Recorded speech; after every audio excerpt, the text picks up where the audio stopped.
Hi guys, this is Belle. For today's video, nagpunta po kami sa Walter para bumili ng digital scare or kiluhan. Una pong pinuntahan namin ay sa department store. At ganyan lang po ang kanilang tinitinda. So ayoko po niyan, kaya lilipat po kami sa handyman para magtanong. At wala naman po, ayan, nakisabay pa po siyang magsayaw sa mga sales lady.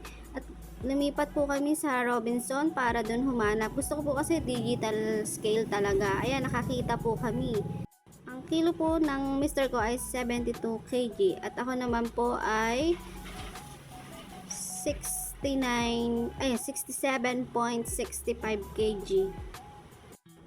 At yan na po ang aking bibilin. Babayaran na po namin. Yan, every week po update ko kayo sa kilo ko. Yun lang. Thank you.